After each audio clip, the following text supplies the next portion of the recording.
the reason we had to do the sound check like this, Casey obviously is not in the room with us. He also does not have internet access. So we've got him on speakerphone, and he's going to talk to us that way. I've got Wendy K with me. Wave, Wendy. I know how to wave.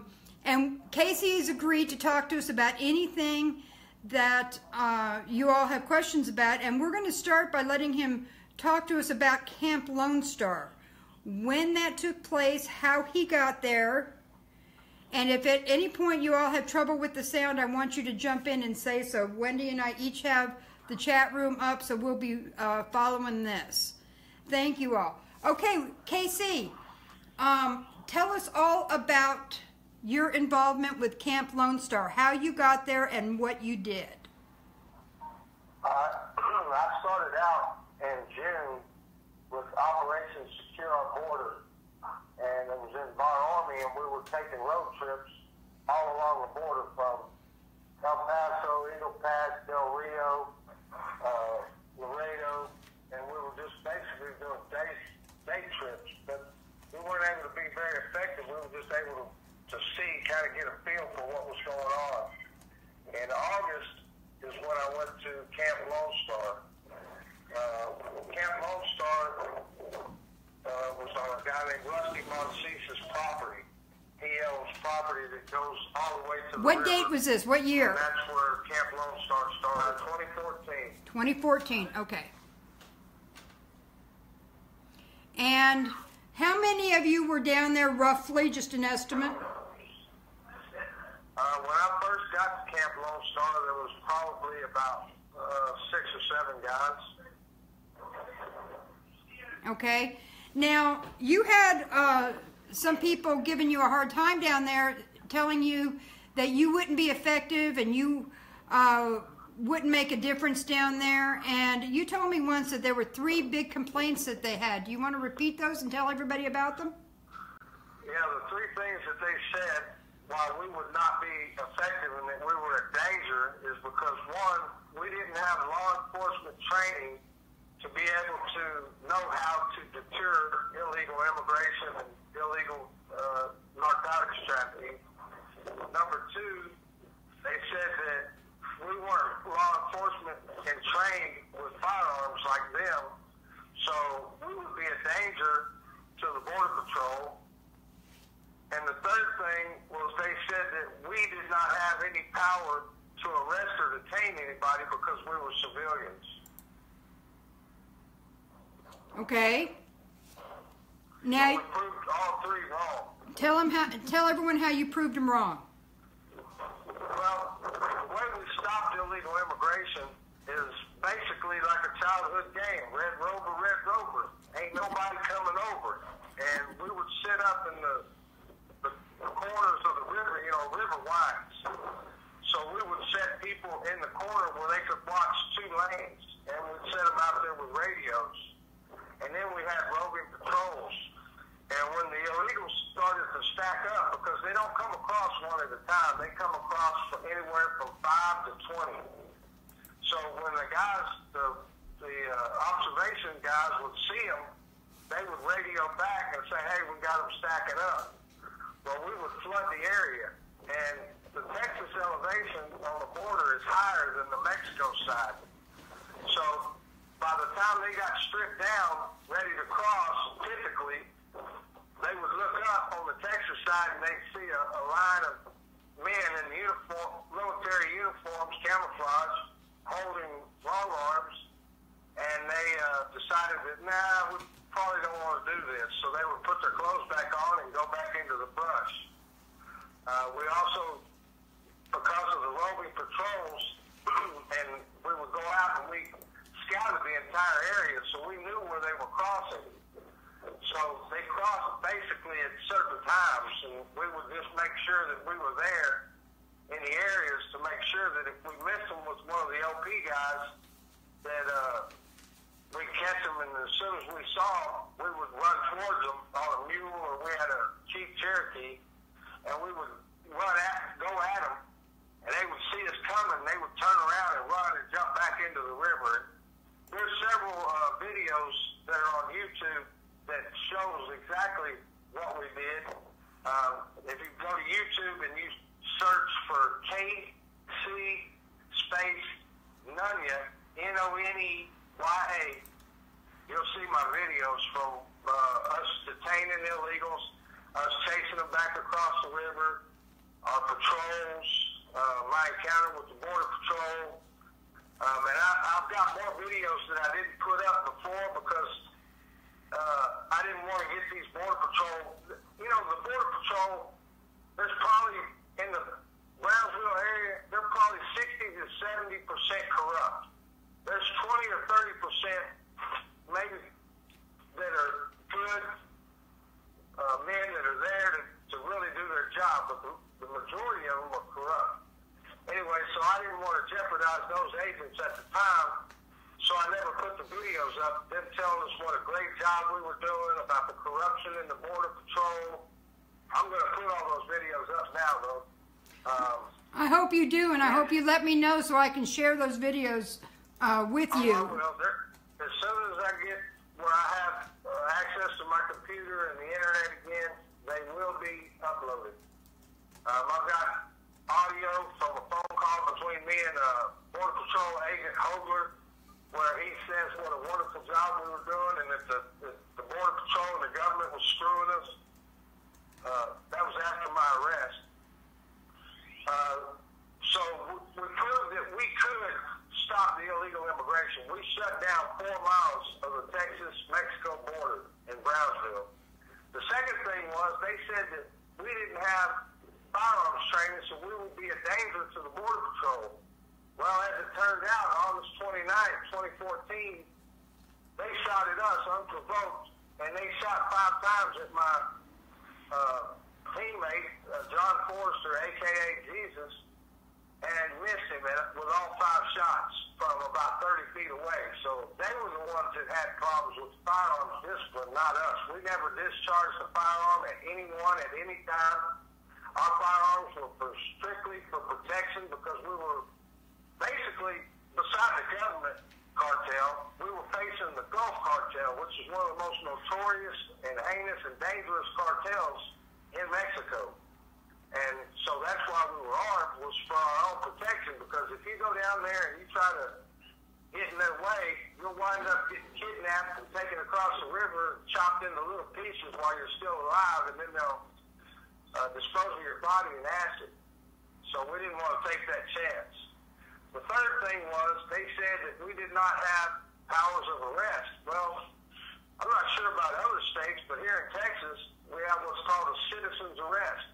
If you witness someone committing a crime, you have the absolute right to detain them and hold them for law enforcement.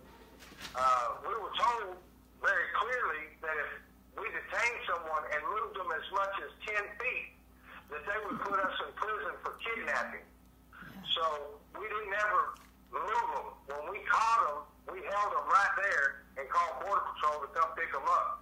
And there's a video of that on YouTube too, where we detained 3 illegals, and it's the video's there to prove that we did it. They said we couldn't, and we said we could, and we did. So everything they said was a lie.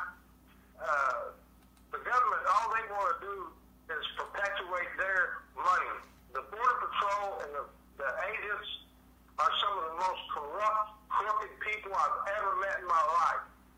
I personally observed with my eyes them letting illegals walk within 5 feet of the Border Patrol vehicle, like 15, just walk right in front of them and keep going. And I hit the Border Patrol agent with a floodlight, and I'm like, hey, hey. And he looks over at me, and then he looks back down at his phone, and the illegals kept going. I've watched people come from across the border or across the river, and I've seen them put a backpack inside the Border Patrol vehicle. The Border Patrol handed them an envelope, and they turned around and went back to Mexico. Now, I'm positive that what really occurred was that they had ordered tacos from Mexico, and it was a delivery. And they were just bringing tacos, and then what the agent was giving them was the payment for the tacos. I'm positive that's what it had to be, because there's no way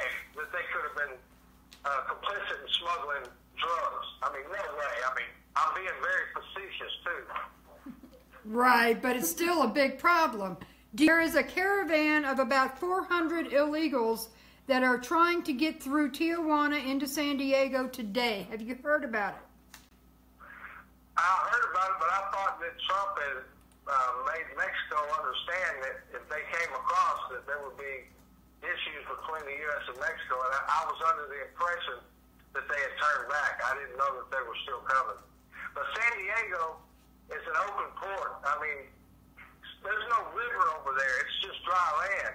So it's real easy to come across the border. And they got a lot of tunnels. Where I was at in Brownsville, and mainly along the Texas border, you have the Rio Grande River. So they can't tunnel under it, and they have to go through the river, and that slows them down considerably. Well, when you're walking or running like through Arizona or California, man, they can get through quick. I've been along, Casey, I've been along the Rio Grande River. There were times of the year when that river looked not even quite a creek. You know, that. Oh, yeah. Towards El Paso out in West Texas, that's the case. That's true. But in the southern part of Texas, I guarantee from Del Rio all the way to Brownsville to the Gulf, that river never dries up. That river stays full. And in certain places like Laredo, it's actually pretty wide. In Brownsville, it's probably anywhere between 20 to 50 yards wide. So it doesn't take them a long time to get across. And then I've personally watched them climb the border wall, the wall that's existing right now. I've watched them climb that wall in less than 5 seconds. They're up, over, and down and gone in 5 seconds. Wow. The walls, I mean, I hate to argue with Trump, but the wall is not going to solve the problem. There are certain areas that it might be helpful, especially if they change the design of the wall, but the current wall that is in like Brownsville is completely ineffective. Completely ineffective. They scale that wall like squirrels. And is this men, women, and children, or just the men, or what? Well, in my time on the border, we had 2 women, and the rest were all men. I didn't see any children. You know, that's what the media likes to portray. Oh, it's a bunch of children. Look, man, I want to explain something to people who don't know. Anything that crosses from Mexico into America has to pay the cartel. If you try to sneak across the border without paying the cartel, a minimum of $1,000. That's if you're from a border town, you're right there close. The cartel still charges $1,000 for you to cross the river. If you try to cross that river without paying them, they will track you down and they will punish you. Children, it's maybe out, you know, where it's dry land is more of an avenue for them, but through the river, it's too dangerous. And I never saw any children, not ever, come through from Laredo to Brownsville. Never. Okay. Is there more about Camp Lone Star you want to touch on before we move off of that topic? I mean, there's a lot, I a lot know. of appreciation for Rusty for what he did and for allowing us on his property. And if it wasn't for him, we wouldn't have been able to prove that the government was liars. Rusty stood strong, and I really appreciate Rusty. I got a lot of love for Rusty, and Rusty's health's not right good right now, but as soon as I can, I'm going to go back down and hug his neck. Rusty's a good man. Well, I hope to meet him sometime. What do you think about Governor Abbott right now? Is this one of them times I'm not supposed to cuss, right? I have absolute faith that you've got enough intelligence to describe your feelings about anybody without swearing at them. He's a massive piece of human excrement. Good job. Good job. I am so impressed with this man. You want to talk to us about the day you got arrested? Oh boy, that was something else. Yes, it was. What happened was This is a story that not a lot of people have heard, so this is why it's going to be important. Go ahead. Well, I used to have a blog talk radio show, Casey's Border Talk, and I did a show on the Rage Against the Regime platform. And so I would go into Brownsville. What I did was I kept a hotel room for the entire time that I was on the border down there. And the reason for that was on the border where we were staying at Rusty's, we did not have a shower. We did not have a toilet. We had to dig a hole, a latrine, and poop in a hole. We had to get water and bring it in. And it was very primitive. A lot of us slept in tents. And so in Brownsville, in the August, September, October months, it's extremely, extremely hot. So you sweat about 21 hours a day. You're pouring sweat. So anyway, the reason that I kept the hotel room was for the full-timers, the guys that were there full-time like me. On the weekends, I would give those guys the key to the hotel room. That way they could go lay up in the air conditioning, take a shower, watch TV, poop on a toilet. I didn't allow alcohol or anything on the border because of having guns. So when they could go to the hotel room, if they chose to drink, then that was fine because firearms weren't involved. So it was kind of like a relaxation point. And then I did my radio shows from that hotel room. Anyway, the night prior to me being arrested, I went in and did one of my shows, and then I had enough guys at Camp Lone Star, so I didn't need to go back. So I thought, okay, I'm just going to spend the night here. Well, the next morning I got up, and one of the police that I had met through another mutual police friend called me and said, hey, I've got some pictures I want you to look at of these cartel guys we're looking for. And I'm like, okay, yeah, not a problem. I'll come meet you. I'm at the hotel. Well, anyway, he was one of the cops sitting outside that pulled me out of the hotel. And as soon as I walked out, 6 guys jumped out of a Tahoe with AR-15s and body armor and started screaming, get down, get down.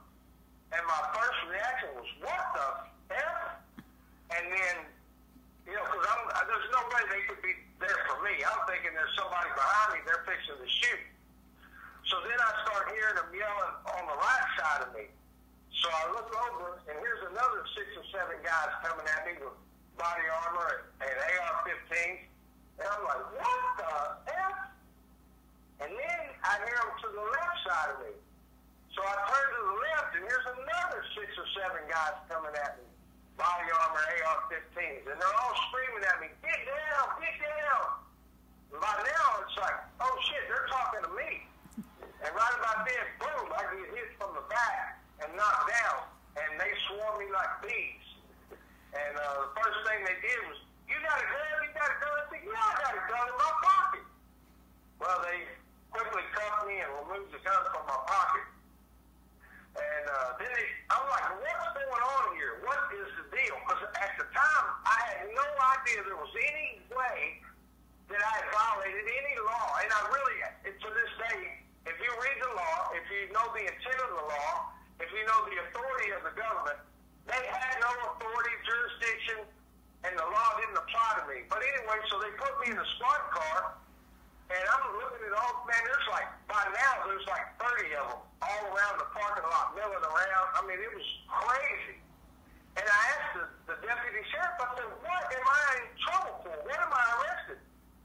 We'll tell you when you get to the station. I'm like, what did I do? What do y'all think I did? Do y'all think I raped some kids or what? I mean, god dang, this is crazy. I was just fixing to come out here and meet a cop. So I'm not, you know, I stayed in contact daily with the Border Patrol. I stayed in contact with other law enforcement people in the sheriff's office, the constable's office. I have a friend that was a task force officer from back back here in Dallas. I mean, I stayed in constant contact with the cops, so I could not understand what was going on, and they wouldn't tell me. Well, the next thing I know, they're taking me to the FBI headquarters, and they tried to interrogate me. And first thing I told them was, I need a lawyer. And they said, oh, so you're not going to talk to us? I said, I need a lawyer. So you have nothing to say? I need a lawyer. So you're not going to cooperate? I need a lawyer. And then they finally said, okay, take him to jail. So then they took me to the Cameron County Jail. But the point of that is, the first time you invoke your right to silence, they're supposed to stop any attempt to question you, any attempt to do anything other than take you to jail. But they continue to try to, like, anybody that doesn't know me, I'm ignorantly stupid, and I have a huge absence of fear. Fear turns to anger with me, so you can't scare me. All you can do is make me angry. So they, being that's one of their tactics, they love to try to intimidate and scare people. Just like poor Bill Keebler. You know, they wait till the last minute with Bill and they say, oh, well, if you go ahead and sign, then we won't press these other charges. They didn't have any more charges, or they would have already brought him up. They were bluffing that man. They scared him. And Bill's already spent 2 years in jail for nothing. So I know Bill ain't a coward. Bill's a solid dude. But I imagine what was going through Bill's head is, I'm ready to get this over. I've been in jail 2 years. And let me explain something else to people. Jail is 10 times worse than prison. Anybody that's ever been to prison will tell you they would rather be in prison than in a county jail. And poor Bill has spent 2 years in a county jail. I mean, that's like cruel and unusual punishment. That is brutal. Prison is better than jail. And some jails are worse than others. Yeah, but I ain't been to one jail ever in my life that I would say was a decent place. Not one. I mean, I haven't spent a lot of time in jail. When I was younger, I got in trouble before, and I used to go to the Crossbar Hotel quite often, but after I turned 21, I got done with that. And I hadn't been in trouble in any way since I was 21 years old. So that was another reason. You know, I had all my gun rights restored to me. Texas, when I got arrested in 1988, I got off parole in 1993. In 1993, the law was you were restored all of your rights, gun rights included, unless you were an aggravated felon. You had done kidnapping, robbery, or murder. And then you didn't get your gun rights back except at your home. In 1994, they changed the law in Texas to where you had to wait 5 years after you got off the paper before you could have your gun rights restored. But in either scenario, 5 years from 1993 was 1998. All of this happened in 2014. I had my gun rights back for a long time. In Texas, I was 100% legal. I lived on the border, on that property, and I lived technically at the hotel. I was on the hotel's property. I was never on federal property. I was never engaged in a federally regulable activity. The federal government did not have jurisdiction over me. But see, that's something that a lot of these crooked shyster lawyers don't even understand anymore.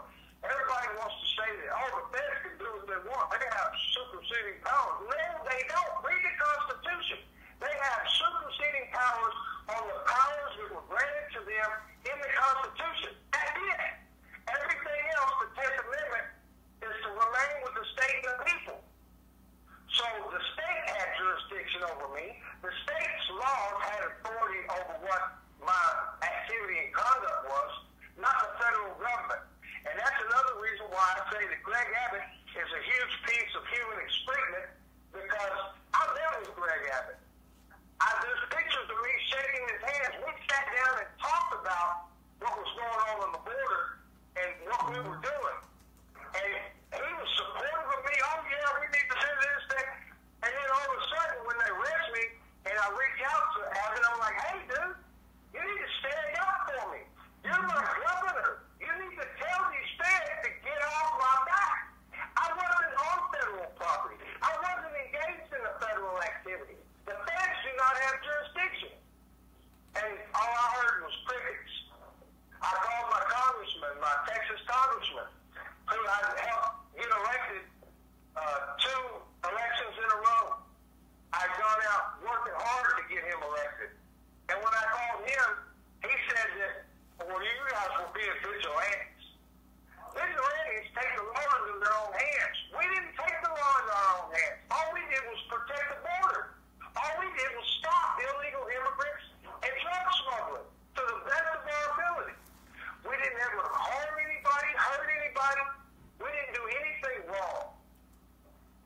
Wow. So they violated nearly every single right that you've ever had.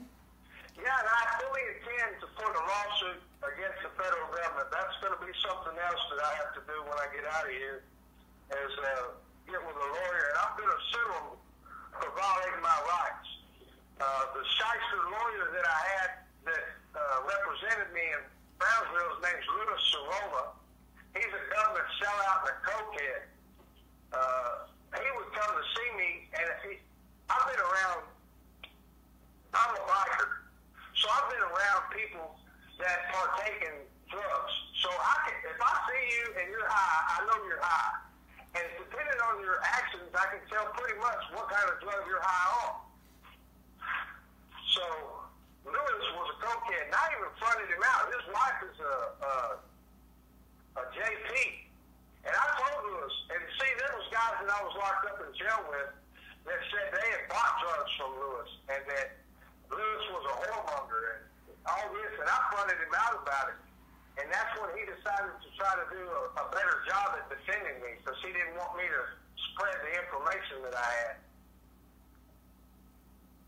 You're getting a lot of support from the chat room as far as suing the government. Absolutely, you got to do it, that kind of thing. Just letting you. Since you're not on the internet, I have to tell you whatever. I'm sorry. Just because you're not on the internet, I have to relay to you what some of your comments are here in the chat room, and you really do have a lot more support than you think. How much support did you have while you were in jail? That depends on what you consider support. What do you consider support? I personally consider support someone who would call and check on my family to make sure that my family was okay. I consider support people who would write me letters. I mean, I was highly amazed. There's a Facebook page about political prisoners. I can't tell you the page or the group, but those guys did a lot to keep my spirit lifted. They would send me letters of people I've never heard of, I've never talked to. I don't have a clue who they are. But they would send me letters of support telling me, hey, man, just stay strong. It's going to be all right. Just hang in there. And those letters made a lot of difference. I think you're referring to the Patriot Mail Project. And those folks over there are fantastic. They really did a good job. I think it was PMP, yeah. I think that is them. And I don't think they realize how important it is for what they're doing. Well, everybody that wrote me, everybody that I received their letter, I wrote them back. And everyone, I expressed my deepest appreciation. And so I'm going to continue to express my appreciation to those guys, because they did more to lift my spirit and to give me strength. Because I'm going to tell you, ever since they put me in jail, all the way through prison, I haven't cut the feds, no slack. Anybody that's done time with me will tell you, man, KC, God dang, dude, cut them some slack. No, they put me in prison for something that I didn't do. I didn't commit a crime. I'm not a criminal. I don't engage in criminal activity. I had my own business. I spent almost $40,000 of my money, to support the border mission from the time that I was on the border, from June till October. I spent almost $40,000 of my money. I had a successful electrical contracting company. I was blessed and fortunate that I could take the time off and still make money, and my family was still fine. I was blessed that I could go do what I did. And so I don't have any regrets. And if I could do it again, I'd do it again. But I got to get this off my back before I want to pick up a gun in their face. Because if I don't, then I'm going to have a shootout. So I'm not ready for that. We're not ready for a shootout at this point. There's a lot of people asking if you'll give out your current address so they can continue writing you. Are you good with that? I don't have a permanent address yet. I'm not sure what I'm going to do. And that's pissing my probation officer off because she seems to think that after being gone for almost 4 years that I'm supposed to just throw down roots. Look, my whole life has been turned upside down. My wife divorced me when I got sentenced. My wife of 24 years divorced me because the feds scared the shit out of her. Sorry, didn't mean to say that. That's all right. I lost my company. It's going to cost me an astronomical amount of money to try to start my business back up. And then because of the fact that I went to federal prison, that doesn't do good to help my reputation to try to regain a business, because now the federal government has made me a quote criminal. So now some people are going to look at me differently, and when it comes to business, that's very important. So the government has screwed me out of my marriage, they screwed me out of my business, through my divorce. My wife sold everything that we had. I had properties, I had houses. It was a pretty screwed up divorce. She basically got what she wanted because I was in prison. What am I going to say? How can I fight it? Right. So, I mean, I'm basically, the only thing I have left is the things that my sons put up for me. I've still got my truck. I've got one of my Harleys. My wife sold the other one. I've still got my tools. But that's about it. I'm basically 52 years old having to start all over again for no reason. And I don't, my health has gone downhill since I've been locked up. I've got, cholesterol, triglycerides, kidney problems. You spent 3 days in the hospital last weekend, correct? Yeah. And what did they... I just don't have the physical stamina to be able to, quote, go back to work physically. Right now, I just don't have it. So I'm stuck between a rock and a hard place, but at least I'm in a better shape than most of the people that are getting out of prison. I mean, most of these guys don't have a pot to pee in and a window to throw it out of. I have the support of a lot of people in my hometown, my kids.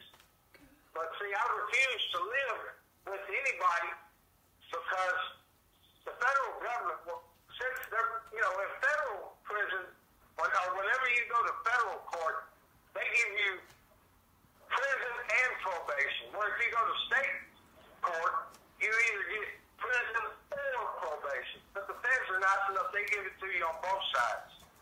So with that being the case, I've done my prison time, but now I've got 3 years of probation to do, and whoever I live with, it goes against their rights, because I'll use you for an example. If I come to live with you, you have to give up your Second Amendment right, you have to give up your Fourth Amendment right, and that's just not fair. I mean, that's not right. And if I'm a solid man, I would not put someone else in jeopardy of having to deal with what I got to deal with. So because of that, it makes it hard. I'm just going to have to live by myself right now. And, they're like, well, you need to rent an apartment for 6 months. I'm like, well, I don't even know if I want to stay here 6 months. I may want to move somewhere else. I'm not going to tie myself into a lease somewhere and spend thousands of dollars for no reason. I'm not going to do it. So right now I'm having a problem with my PO. She's talking about rejecting my probation in the Northern District and making me have to go back to the Southern District. She's telling me that they can refuse my case if I'm going to be a pain in their butt. So then they send me to South Texas where I know nobody except for Rusty. I have nothing down there. I have nothing. I mean, I'm really going to be screwed if they send me back down south. What was the actual charge that they convicted you on? It's 18 USC 922 G1. Okay, now that you gave me the numbers, what does it mean? It is to possess in or affect commerce a firearm. Affect commerce of a firearm? No, to possess in or affect commerce. Okay. Commerce is defined in the United States Code as the moving of goods and services on a large scale. Supreme Court ruled in Lopez versus U.S. that is what that law meant. The federal government, especially in my case, they're saying that they have authority because the gun at some point traveled through commerce. Even though in my case, they did an ATF firearm analysis, and every gun that I had was sold in Texas. So it didn't, and at some point it came through commerce, but before my possession of it, it had been sold in Texas and was under Texas jurisdiction. The federal government had no say-so over the guns. Because it's right now, and think about this, people, I really want you to think. They're saying, basically, that because I possess a product, the gun, that came through commerce at some point, that gives the federal government jurisdiction. Well, what about when they start saying that T-shirt that you got that was made in China, or the shoes you're wearing that was made in China, or wherever it was made outside of the state you live? Now, because you have a product that travels through commerce at some point, the federal government says they have jurisdiction over you, which is ludicrous. It's crazy. And it far exceeds their powers. Wow. Okay, before we go any further, I want to catch everybody up here real quick. We've had some people come in late. Everyone, we are talking to Casey Massey. He was with Camp Lone Star down along the border, protecting our border for quite a while, and then they arrested him and put him in prison in Texas, and he served 4 years. He's recently got out. As a matter of fact, I believe he's still in the halfway house. He's only been out for a few weeks, and he's trying to get himself back on his feet, but his health, they do not treat you well in prison. They do not feed you well. They do not give you good medical care, and his health is not what it used to be. So we've got to get him back to being healthy and back on his feet and back to doing what he needs to do. But in the meantime, he's ready to tell his story and tell you what he knows about the corruption that is running rampant, and that is why we're here today. We've got our first live interview here with him, and I hope to have several. Casey, do you want to start talking a little bit about this corruption that you and I were talking about before? Well, the corruption that I personally witnessed is with the Border Patrol agents, and it goes all the way up to the supervisory Border Patrol agents, which they wear in military would be a captain's rank, but they're called supervisory Border Patrol. Those guys, all the way down to the lowest Border Patrol agent, are involved daily in illegal conduct with the Mexican drug cartels. In the area that I was in specifically, it was the Gulf Cartel, Cartel de Golfo. But if you go to Laredo, it's the Zetas. You go further up toward El Paso, and you've still got the Gulf, but then you've got Codias. So there's numerous cartels in Mexico, numerous, and they control the border. And the Border Patrol works hand in hand with them, smuggling drugs and smuggling illegal aliens. I've witnessed it with, that's why I got put in prison. Like I said, please, please, please, go to YouTube. And in the search bar, type KC space NONEYA and watch the video Border Patrol Jam Up. There's 1 and 2. Number 1 is video. Number 2 is audio. They're 2 separate instances that happen the same day. And that's where the Border Patrol even said they didn't have jurisdiction or authority over me. But yet they continually tried to bully me. And I told them, and you'll hear it in the video and see it in the video. I told them, you don't have authority or jurisdiction over me. You can't tell me anything. I don't have to comply with you because you're not in a level of authority over me. But yet they continually try to push me and bully me. The federal government is comprised of bullies, and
them, when we gave them all this military equipment, guns, and vehicles, that's when all of a sudden they became ISIS. And then we had another reason to start more wars so that the Bushes could make more money off of warmongering. The war is nothing but political. There's nothing about it. They are not a threat to us. I don't care if you like Islam or not. You know, I've just spent the last 4 years in prison, and I've met a lot of Muslims. 9/11 terrorists. One of them was a supposed 9/11 terrorist. Another one was from the Holy Land Foundation. He got 20-something years. And these guys, man, the crap that they feed you in the media about how these people are, what they think, and it's bullshit. Excuse me. It's bullcrap. I've spent with these guys the last 4 years. I've lived with them. I've ate with them. I've been around them. I'm telling you, this Muslim hype is a bunch of crap. It's another division. It's just like when they keep us divided against race, financial worth, religion. The more they divide us, the more they win. Because divided we fall, united we stand. But see, as long as we're too busy worried about this black person or this Mexican person or this Muslim person, we're doing just what the government wants us to do. We're dividing ourselves. That's why we can't come together to take our country back. Because we're too busy bickering against other people who want the same thing we do. Freedom. Liberty. Muslims aren't coming here to take over this country and destroy this country. That's a bunch of crap. They want to do their thing and they want to be left alone, just like a Christian wants to do his thing and be left alone, just like a Jew wants to do his thing and be left alone. Nobody wants to be told how they can worship God. Period. So, but that's a whole other story. I mean, I'm so sick of all the crap. And then I see all these quote patriots playing into all this divisionary stuff. Oh, Black Lives Matter is this. Hey, you know what? Black Lives Matter got more balls than the quote patriots and the 3%ers. Because you know what? They stand up. And they bring huge crowds when they stand up. And here are these patriots, these 3%ers, these tough guys. They can't do crap but run their mouth behind a computer screen and on a keyboard. Because they keep playing into the government's propaganda. Okay, now, Casey. We gotta unite. Okay, Casey, slow down a minute. Take a breath. Take a breath. You're getting worked up again. Let me tell you. Now, hold on a minute. You are absolutely right on some of these people, some of these keyboard warriors. But we also have other ones that do stand up. Somebody in the chat room right now I'd like you to introduce you to is Eric Parker. I don't know if you've ever met Eric Parker, but he is the president of the Idaho 3%, and this man stood up and continues to do so. He was one of the defendants in Las Vegas.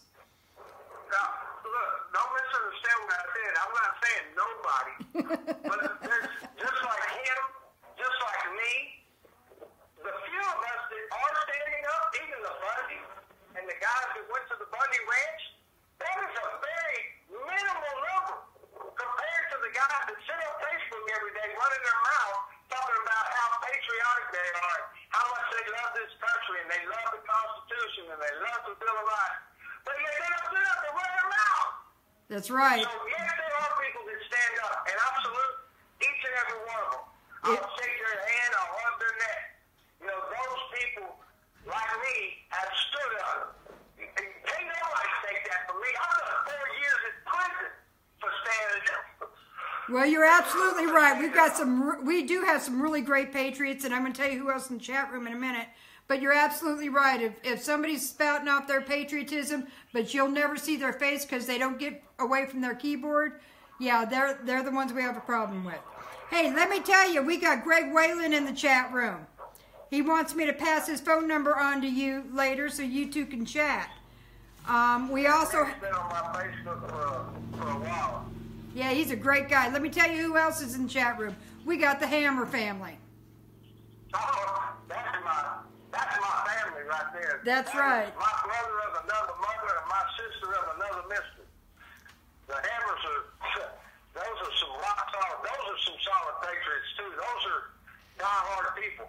Diehard. Those are the people that I know when the essays key up, they're going to be there. That's right. That's right. That would probably make you my brother too, because they're my family. You know, I love the Hammers. Yeah. I want everybody to know, if you have not read the series that Gary Hunt put out on KC, go to Outpost of Freedom and look that up. I think he dropped a link in here earlier. He's done a lot of good stuff on KC, and we're going to keep doing more, but that'll give you a lot of good background. Let me throw my Twitter back out. I just started Twitter up, and I'm gonna be using Twitter like a knife. Absolutely. Is at KC_Massey. At KC_Massey. Follow me on Twitter. Okay, y'all got that? He's going to be on Twitter at KC_Massey. Massey. So catch him on Twitter. We will drop these links into the description after the video is done. And we've got KC Nunya on YouTube. Subscribe to that one. You're going to have some interesting videos dropped on you as soon as he gets access to his old computer. Isn't that right, KC? Absolutely. And on Facebook, you can find me under KC Massey 3.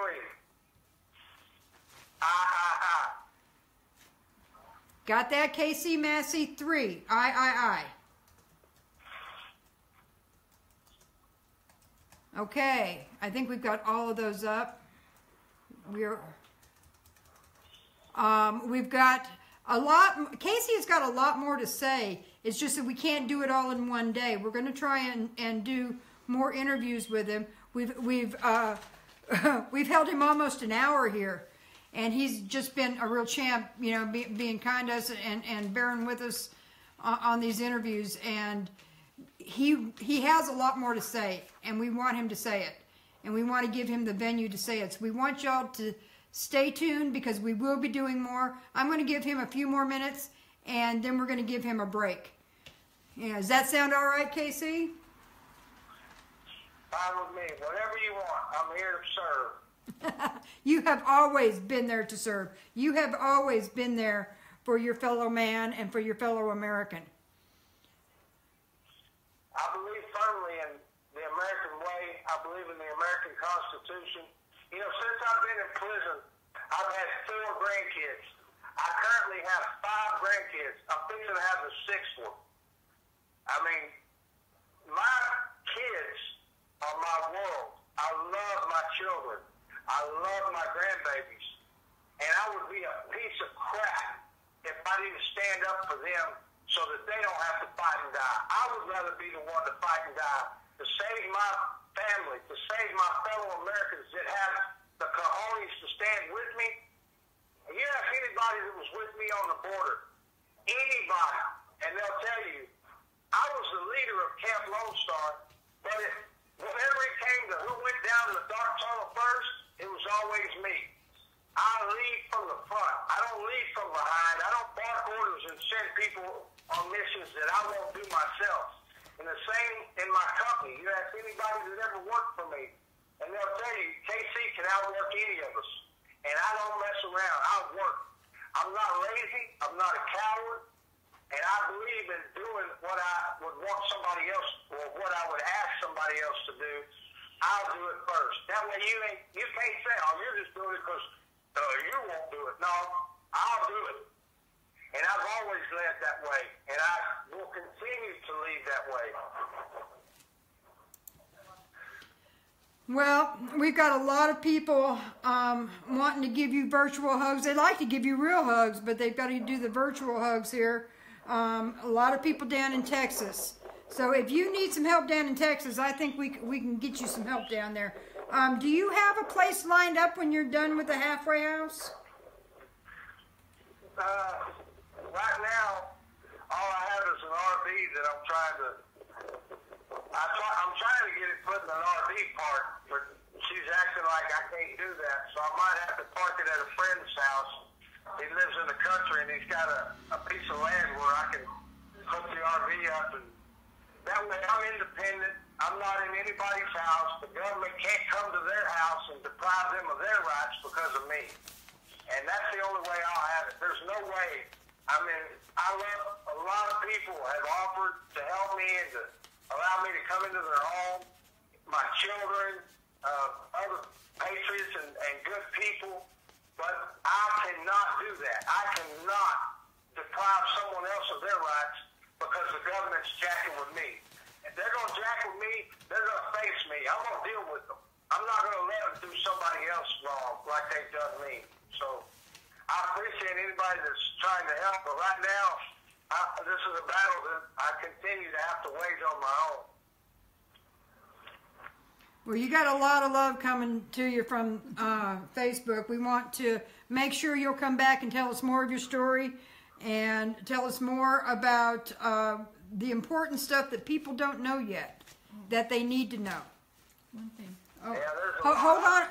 You know, that's one good thing about prison is it's given me all this time to read, to study, to learn.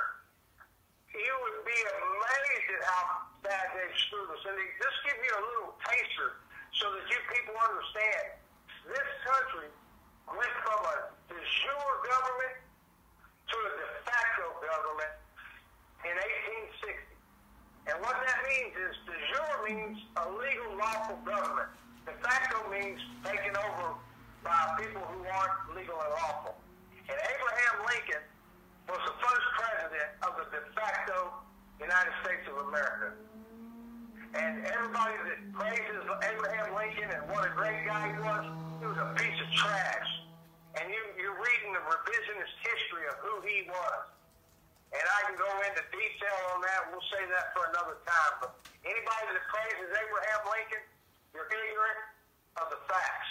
And you need to educate yourself. Okay, I think Wendy's got a question for you. Go ahead. Just one question, Casey. Several people have asked for your address. I don't think you gave it earlier. Did you say you don't want to give that out right now? I don't have an address to give right now. I won't be at this. I'm supposed to be leaving this halfway house in a week and 2 days. Okay. So I don't want people mailing stuff here for these scumbags to have a hold of it. And the only other place that I have that's a permanent address would be, one of my kids or one of my brothers. That's all right. I haven't asked anybody, so I'm not going to just say, oh yeah, use this address, and then all of a sudden their mailbox gets blown up. That's all right. When you get a permanent address, even if it's a post office box, let us know, and we will pass it out to them. Yeah, as soon as you get one, we'll pass it out to everybody for you. Thank you. I appreciate it. Okay, hold on real quick second here. I'm going to check the chat room. Anybody have any last questions for Casey while we've got him? Several people have already said they're sending you Facebook friend requests, so watch your Facebook. Yeah, your Facebook's going to blow up as soon as you get on there. God bless America. That's it. Your story is new to some people, and to other people they haven't heard in a long time. So you're going to get to be a very popular guy here real fast, Well, I'll be honest with you.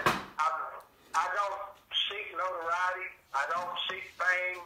I didn't do any of this for any fame or notoriety. And that's why for the longest time on the border, I always wore a mask and pictures because I didn't want anybody to know who I was. I wasn't doing it to gain any celebrityism like people like Wayne Cooper and Joe O'Shaughnessy and some of those scumbags who have done nothing but bleed the patriot community of their funds just so that they can be some sort of superstar.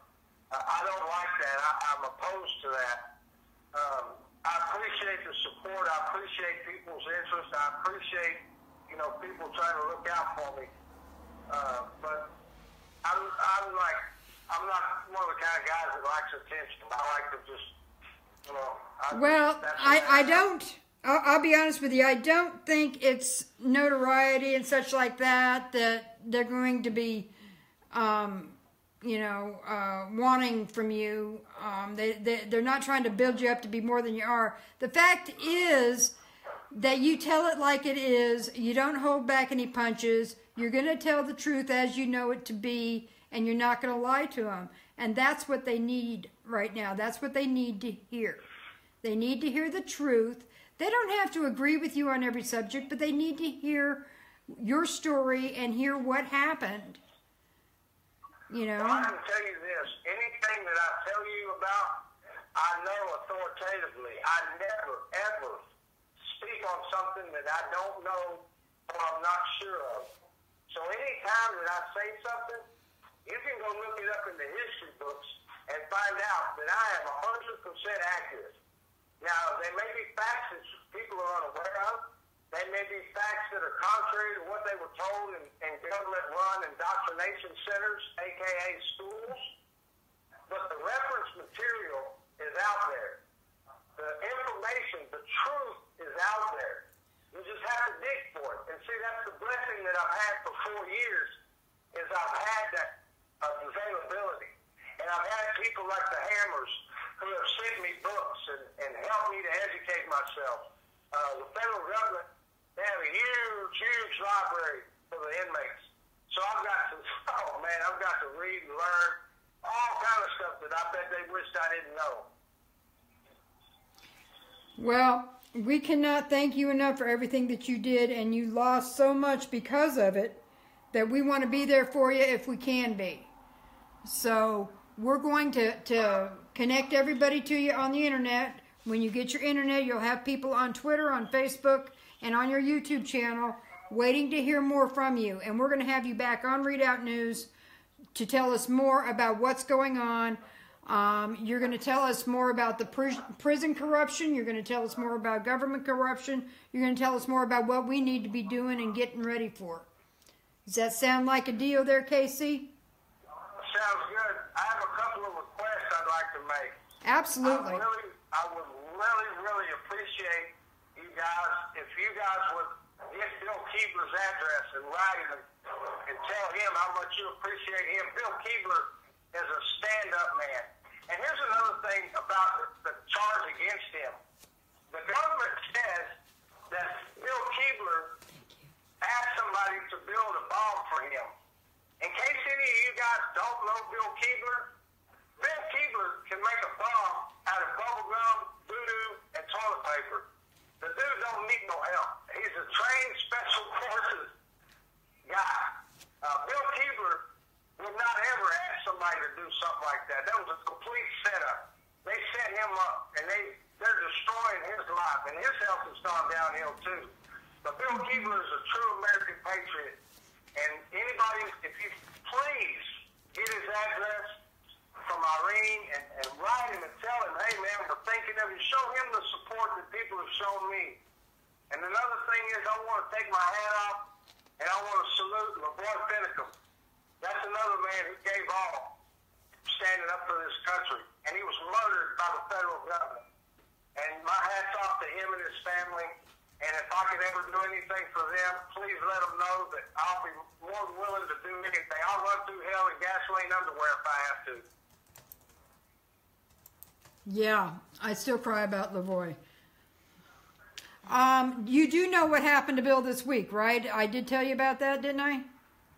Yeah, I saw what happened. He copped a plea because they came at him and they threatened him. Like I said at the beginning of the show, the government plays dirty, and they lied to Bill, insinuating that they had extra charges to put on him, and he had to make this decision right now, or they were going to break it in his rear.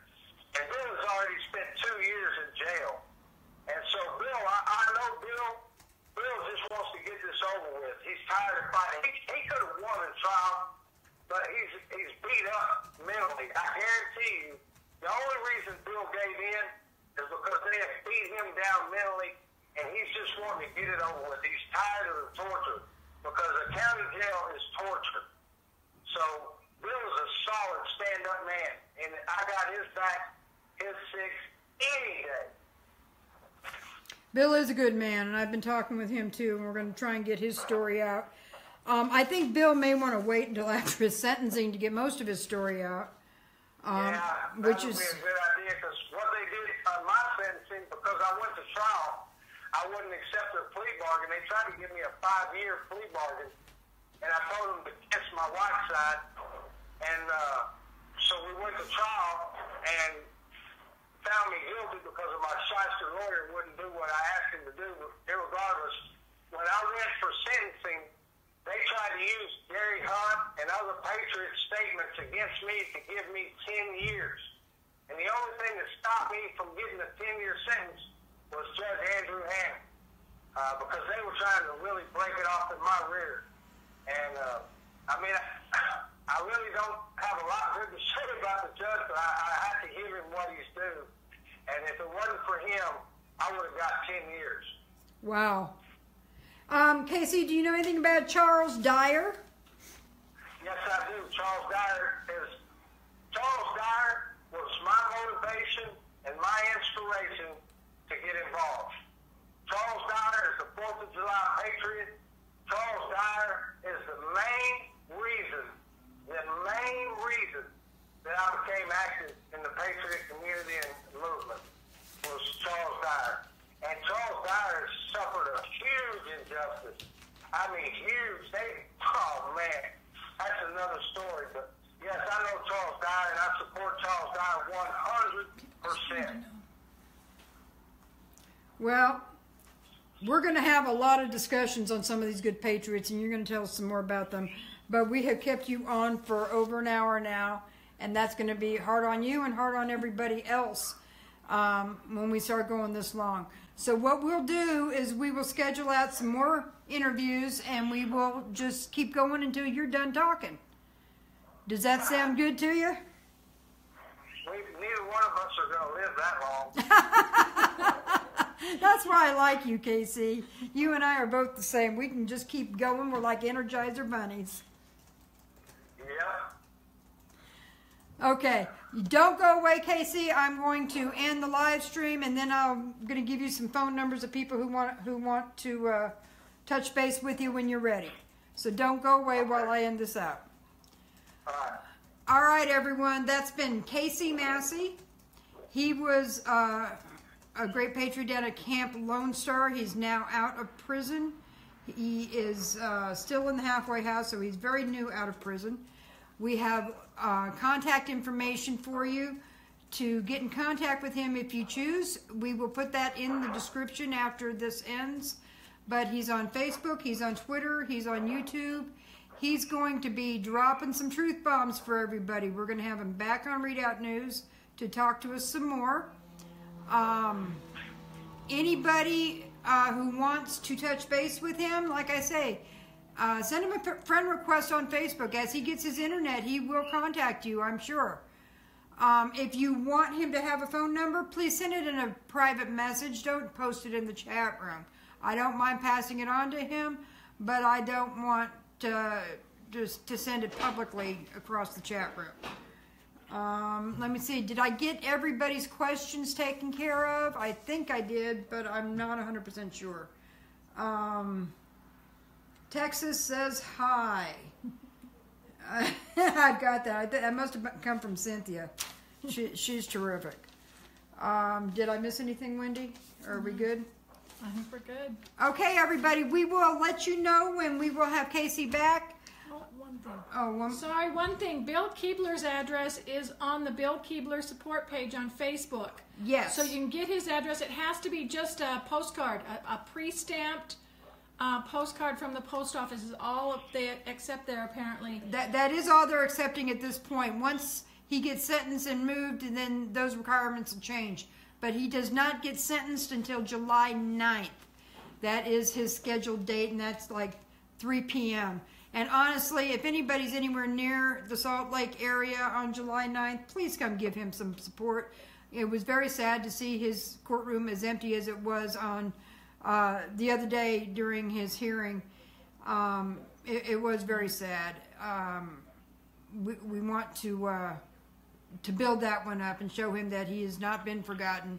We are going to do what we can to help him. And let's see. I think we've got everybody else covered at this point. We will be bringing you more information. Y'all have a great afternoon. And give some support to Casey, to Bill, and the rest of the political prisoners, because they still are, okay? Casey may be out of prison, but he has not been released from the system. So he's still a political prisoner, and he still needs your support, so let's show him some love, folks. Y'all take care. This is Sherry DeBali and Wendy Kay with Rid Out News. Take care.